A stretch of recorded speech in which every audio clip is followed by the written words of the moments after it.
This 12th physics, chapter 8, unit 8, atomic and nuclear physics.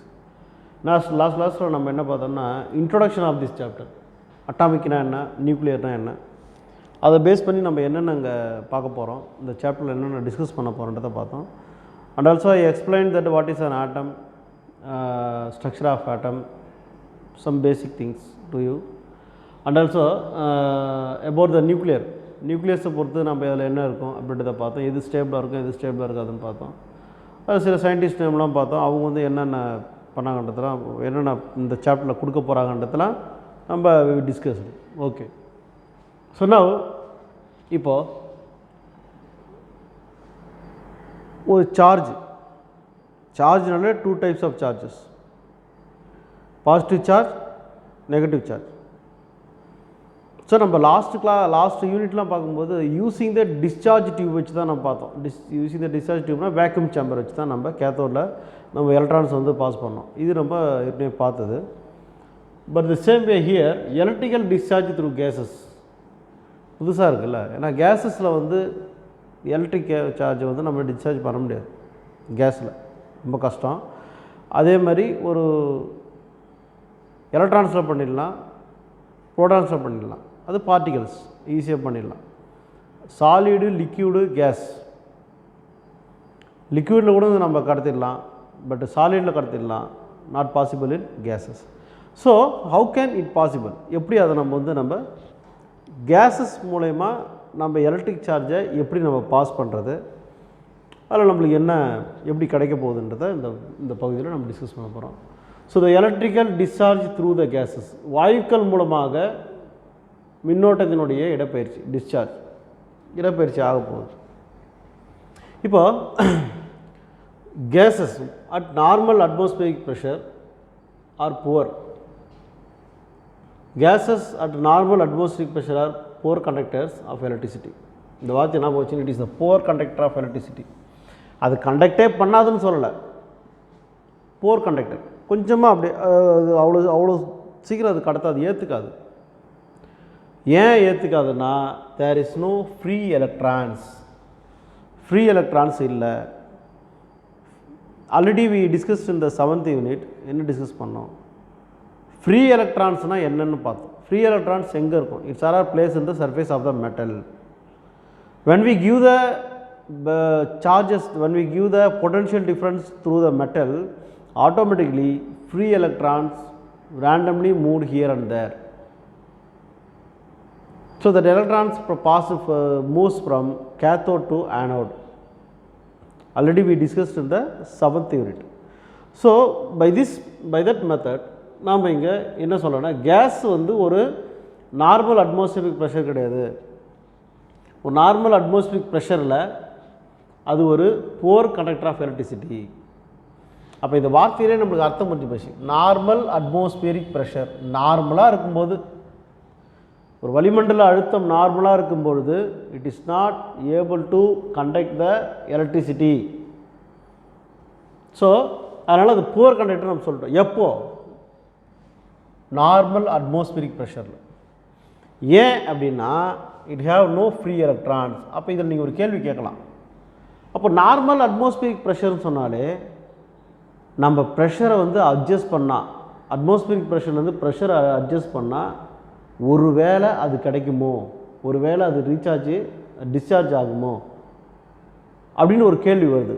So அந்த ஒரு question மார்க்கை வச்சு தான் இங்கே நம்ம எலக்ட்ரிக் சார்ஜை டிஸ்சார்ஜ் பண்ண போகிறோம். இது எலக்ட்ரிக்கல் டிஸ்சார்ஜிங்க கேஸஸில் நடக்க போகுது. ஒரு வாயுக்கள் மூலயமா மின்சாரத்தை செலுத்துவது. ஒரு கடத்தி எடுத்துங்க, ஒரு metal, that's the solid substance, easily conduct the electricity. Then the water, there is an atoms molecule, there is a free electrons also, the conduct easily, electrical discharge is conducted. But in gas just not possible. ஏன் அந்த ஜஸ்ட்னு ஒரு வார்த்தை சொன்னோன்னா, அந்த atmospheric ப்ரெஷரில் நம்ம மாற்றம் கொண்டு வர போகிறோம். கொண்டு வந்தால் மட்டுமே தான் அங்கே வந்து electricity that means electrical discharge அங்கே ஏற்படும் அப்படின்னு சொல்கிறோம். ரைட், இது வந்து ஃபஸ்ட்டு பாயிண்ட். இது ரொம்ப முக்கியமானது. Gases at normal atmospheric pressure are poor conductor of electricity. Poor கண்டக்டர்னால் கண்டக்ட் பண்ணும், அவ்வளோ சீக்கிரம் கிட்ட போகாது, ஒரு 1% வச்சிங்கன்னா. புவர் கண்டக்ட்னால மேக்ஸிமம் இருக்காது, பட் நம்ம ஒரு சிலது இருக்கலாம் அப்படின்ற மாதிரி. Okay, but by special arrangement one can make a gas to conduct electricity. நம்ம ஸ்பெஷல் அரேஞ்ச்மெண்ட் பண்ணணும். இந்த அரேஞ்ச்மெண்ட் என்ன அரேஞ்ச்மெண்ட் சொல்லுங்கள், நீங்களே யோசனை பண்ணணும். ஸோ ஸ்பெஷல் அரேஞ்ச்மெண்ட்னா அவங்க கொடுத்த கான்செப்ட் வந்து நார்மல் அட்மாஸ்பியரிக் ப்ரெஷரில் அதில் ஃப்ரீ எலக்ட்ரானிக்ஸ் இருக்காது. ஸோ அது வந்து புவர் கண்டக்ட் ஆஃப் எலக்ட்ரிசிட்டின்னு கொடுத்துட்டான். அப்போ நம்ம இந்த அட்மாஸ்பியரிக் ப்ரெஷரில் நம்ம என்ன பண்ண போகிறோம், ஒரு மாற்றத்தை கொண்டு வர போகிறோம். என்ன சார் மாற்றம், எப்படி கொண்டு வர முடியும், அட்மாஸ்பியரிக் ப்ரெஷரை எப்படி குறைக்க முடியும்? So we can take some special arrangement. Using this arrangement we can try to discharge the electricity through the gases. அது என்ன அரேஞ்ச்மெண்ட்டு, நம்ம என்ன பண்ண போகிறோன்றதை நம்ம பார்ப்போம். let us watch the play. இப்போ பாருங்க, this is the arrangement. Take an discharge tube. என்ன டியூபு, டிஸ்சார்ஜ் டியூப், கடத்தும் ஒரு குழாய் உள்ளுக்குள்ளேயே. ஓகே, ஸோ டிஸ்சார்ஜ் டியூப்னு சொல்லிட்டாலே தேர் இஸ் ஏ அட்மாஸ்பியர். அந்த அட்மாஸ்பியரில் இருக்கக்கூடிய ப்ரெஷரை நம்ம ஏற்றிக்கலாம், குறைக்க முடியும் அந்த டியூபுக்குள்ளே. அது ஒரு வேக்யூம் சேம்பராகவும் நம்ம எடுத்துக்கலாம். வேக்யூம் சேம்பர் காற்று இல்லாத பை அப்படின்னு காற்று இல்லாத ஒரு குடுவை அப்படின்னு கூட எடுத்துக்கலாம். ரைட். ஸோ இதே செட்டப் தான் நம்ம லாஸ்ட் யூனிட்டில் நம்ம அதிகமாக பார்த்துருப்போம். Using the setup only we can generate the electrons from cathode to anode. இது நம்ம லாஸ்ட்டில் பார்த்தோம். கேத்தோட் டு ஆனோடில் எலக்ட்ரான்ஸ் போனதுனால தான் நம்மளுக்கு ரேடியேஷன் கிடச்சிது. ஓகே, இதெல்லாம் பார்த்தோம். Right, okay. அடுத்தது இங்கே பாருங்கள், இது ஒரு டிஸ்சார்ஜ் டியூப். என்ன டியூப்னா discharge tube. Right, okay. Next, இந்த டிஸ்சார்ஜ் டியூப்பில் ஒரு பக்கத்தில் ஒரு ஸ்மால் ஓப்பனிங் இருக்குது, சின்ன குழாய், ஒரு ஓப்பனிங். இந்த ஒரு ஸ்மால் ஓப்பனிங்கில் தான் இங்கே பாருங்கள் vacuum pump and low pressure. இந்த வேக்யூம் பம்பை நம்ம யூஸ் பண்ணி நம்ம என்ன பண்ண போகிறோம்னா ப்ரெஷரை நம்ம இன்க்ரீஸ் பண்ணிக்கலாம், டிக்ரீஸ் பண்ணிக்கலாம். ஆனால் இங்கே ஏன்னா நம்ம ஒரு காற்றை வந்து அப்சர்வ் பண்ணுறதும் என்னது விரிவடைச்சு காற்று திரும்ப உள்ளே போகிறது இதில் நம்ம அட்ஜஸ்ட் பண்ணிக்கலாம். ஸோ இந்த வேக்யூம் பம்ப்னால் உங்களுக்கு தெரியும், வேக்யூம் பம்ப்னால் சக் பண்ணி எடுக்கிறது லோ ப்ரெஷரில், லோ ப்ரெஷர் கொண்டு வர்றது அதுதான். ஸோ இது it is the small opening, சின்ன ஒரு சின்ன துளை மாதிரி. அதில் ஒரு வேக்யூம் பம்ப் ஃபிட் பண்ணிட்டாங்க லோ ப்ரெஷருக்காக. ரைட், அடுத்தது பாருங்கள். இந்த டிஸ்சார்ஜ் டியூப்பில் இங்கே இந்த டிஸ்சார்ஜ் டியூப் சார் இது முதல்ல சொல்லணும். டிஸ்சார்ஜ் டியூபோட லென்த் பிரெத் என்ன சார் அப்படின்னா, இதனுடைய பிரெத் இதை கொடுத்துருக்கேன் பாருங்கள் 4 சென்டிமீட்டர் இதனுடைய பிரெத். ஓகே, இதனுடைய பிரெத் இதை கொடுக்குற பாருங்க 50 சென்டிமீட்டர். நல்லா புரிஞ்சுக்கணும், இது 50 சென்டிமீட்டர் லென்த்து, இது 4 சென்டிமீட்டர் பிரெத்துன்னு ஒரு நம்ம டிஸ்சார்ஜ் டியூப்பை நம்ம எடுத்துக்கிறோம். ரைட். ஸோ இந்த டிஸ்சார்ஜ் டியூப் செட்டப் சொல்லிட்டேன். Discharge tube 50 centimetre length, 4 centimetre breadth, there is a small opening. ஏன் அந்த ஸ்மால் ஓப்பனிங்னா it has the vacuum pump for low pressure.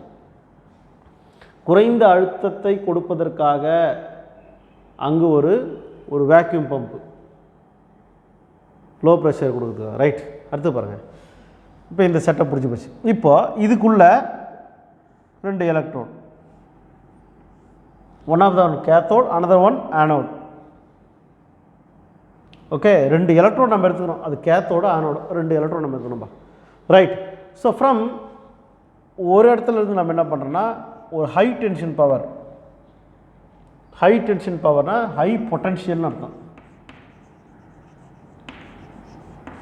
High potential உயர் அழுத்தம் கொண்ட ஒரு பேட்டரியை நம்ம என்ன பண்ணுறோம், நம்ம கொடுக்க போகிறோம்.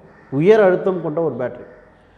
அந்த பேட்டரியை வந்து நம்ம இதுனா ஒரு பக்கத்தில் மைனஸ் எடுத்து ஃபஸ்ட்டு இந்த எலக்ட்ரோட, அதனால் இதுக்கு மைனஸ் கொடுத்தது கேத்தோட்னு வச்சுங்க. திஸ் இஸ் ஆனோட், ப்ளஸ் எடுத்து ஆனோடில் கொடுத்துருவோம். ஓகே, இப்போ நம்ம வந்து என்ன நடக்க போகுது, இதுதான் கன்ஸ்ட்ரக்ஷன். அந்த ஹை டென்ஷன் பவர் எவ்வளோனா 50 கிலோவோல்ட். எவ்வளோ? 50 கிலோவோல்ட். நான் திரும்ப சொல்கிறேன் கவனிங்க. Take a discharge tube. Take a discharge tube. அந்த டியூபோடைய length 50 centimetre, breadth 4 centimetre. Take a discharge tube, length 50 centimetre, breadth 4 centimetre. And also it has the small opening. சின்ன opening இருக்குது. அந்த ஓப்பனிங்கில் வேக்யூம் பம்ப் ஒன்று வச்சுருக்கிறாங்க for getting the low pressure. Okay. And next finally இதில் வந்து இந்த discharge டியூப்பில் ஒரு 2 எலக்ட்ரோடு வச்சுட்டாங்க. ஒரு எலக்ட்ரோடு வந்து ஹை டென்ஷன் பொட்டன்ஷியலாக உயர் அழுத்தம் கொண்ட 50 கிலோவோல்ட்ஸ், அதாவது 50,000 வோல்ட்ஸ், 50,000 வோல்ட் 50 கிலோவோல்ட்ஸ் கொண்ட ஒரு ஹை டென்ஷன் பொட்டன்ஷியலில் என்ன பண்ணுறோம், அதில் வந்து நம்ம கனெக்ட் பண்ணிடுறோம். So that means cathode to minus, positive to anode connect பண்ணிடுறோம். ரைட். இப்போ இதுக்குள்ளே இருக்கிறது தான் கேஸ். கேஸை இதில் நம்ம ஃபில் பண்ணிடுறோம். ஒரு குறிப்பிட்ட கேஸை நம்ம இந்த டிஸ்சார்ஜ் டியூப்பில் ஃபில் பண்ணிடுறோம். ஸோ இங்கே பாருங்களேன், a simple convenient device are used. இதுதான் சிம்பிள் கன்வீனியன்ட் டிவைஸ். சாதாரண ஒரு டிவைஸ், கன்வீனியன்ட் டிவைஸ், நம்ம ஈஸியாக ஹேண்டில் பண்ணுற ஒரு டிவைஸ் நம்ம எடுத்துக்கிறோம். To study the conduction of electricity through gas. To study the conduction of electricity through gas. வாயுக்கள் மூலமாக மின்சாரத்தை பாய்ச்சுவதற்கு ஒரு சிறிய அளவிலான ஒரு பகுதியை நம்ம எடுத்துக்கோம். சிறிய அளவிலான ஒரு சோதனை அரேஞ்ச்மெண்ட்டு, ஒரு கன்வீனியன்ட் டிவைஸ் ஒன்று நம்ம எடுத்துக்கிறோம். அது பேர் தான் கேஸ் டிஸ்சார்ஜ் டியூப். ஒரு டெஃபினேஷன் மாதிரி, 1 மார்க் மாதிரி. ஸோ இதுதான் கேஸ் டிஸ்சார்ஜ் டியூப். இது ஒரு கன்வீனியன்ட் டிவைஸ். எதுக்கு இந்த டிவைஸ் எடுத்துக்கணும்? For what purpose? To conduct the electricity through gases. எலக்ட்ரிசிட்டியை கேஸஸ் மூலமாக கண்டக்ட் பண்ணுறதுக்கு ஒரு கன்வீனியன்ட் டிவைஸ் எடுத்துக்கிறோம். இந்த அரேஞ்ச்மெண்ட் பேர் தான் கேஸ் டிஸ்சார்ஜ் டியூப். ஸோ இது பேர் நீங்கள் என்ன சொல்லணும்? கேஸ் டிஸ்சார்ஜ் டியூப் அப்படின்னு சொல்லணும். இந்த அரேஞ்ச்மெண்ட் தான் இப்போ நம்ம பார்த்துக்கோம். இப்போ இதில் வந்து நம்ம இன்னும் நிறைய தெரிஞ்சிக்க வேண்டியது என்னென்னா, இதே வடிவம் தான் நம்ம எல்லா எக்ஸ்பெரிமெண்ட்லையும் கொண்டு வரோம். ஓகே. ஸோ இதனுடைய கண்டினியூவேஷனாக நம்ம அடுத்த வகுப்பில் பார்க்க போகிறோம். இதனுடைய ஒர்க்கிங் எப்படி இருக்கும், இதனுடைய என்ன ரேஸ் வெளியே வரப்போகுது, அந்த ரேஸோடைய ப்ராப்பர்ட்டிஸ்லாம் நெக்ஸ்ட் கிளாஸில் நம்ம பார்க்கலாம். தேங்க்யூ சில்ட்ரன் ஃபார் வாட்சிங்.